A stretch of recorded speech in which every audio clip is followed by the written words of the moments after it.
رہے تھے، اچانک ہاتھ آگے بڑھایا تو یہاں تک ہاتھ بھیگ گیا غوث اعظم.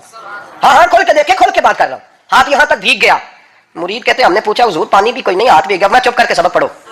کہتے 2 مہینے کے بعد کچھ سوداگر کاروباری لوگ خدمت میں حاضر ہوئے اور نظر و تحائف پیش کیے.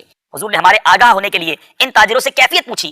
انہوں نے بیان کیا کہ یہاں سے 2 مہینے کا راستہ تھا. جب ہمارا جہاز پانی کے اندر تھا، یکایک طوفان آیا، بڑی تیز ہوائیں چلنے لگی، موجوں کا تلاطم تھا، جہاز ڈوبنے لگا. گھبراہٹ میں کچھ بن نہ پڑا، یا شیخ عبد القادر جیلانی المدد کا نعرہ لگایا. اسی وقت دریا میں سے ایک ہاتھ برآمد ہوا جس نے ہمارے جہاز کو کنارے لگا. لوگوں نے پوچھا کیسے آئے ہو؟ کہنے لگے ڈوبنے لگے تھے، طوفان میں پھنس گئے تھے، ڈوبنے لگے تھے. غوث پاک کو پکارا، غوث پاک سامنے آ گئے. پر میں گھبراؤ نہیں، آپ نے ہاتھ سے دھکا دے کے جہاز کو طوفان سے نکالا.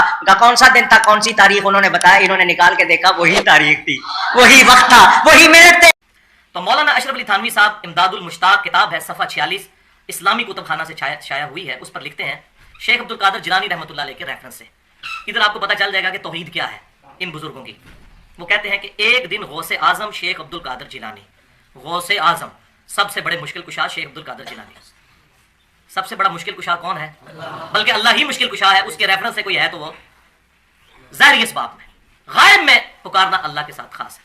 تو وہ کہتے ہیں ایک دن غوث اعظم شیخ عبد القادر جیلانی 7 اولیاء کے ہمراہ بیٹھے ہوئے تھے. نگاہ بصیرت سے ملاحظہ فرمایا کہ ایک جہاز سمندر میں غرق ہونے کے قریب ہے. آپ نے ہمت اور توجہ باطنی سے اس کو غرق ہونے سے بچا لیا. ولیعوذ باللہ تعالی.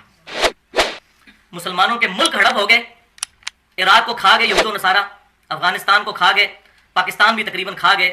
لیکن اب کوئی بزرگ توجہ باطنی فرما کے ان کو ہلاک نہیں کر رہے، کیونکہ اب تو میڈیا بہت عام ہے، وہ بزرگوں کو ٹی وی پر لے آئیں گے. تو پرانی باتیں تو جو بھی کوئی کر لے، سنا کے سننی.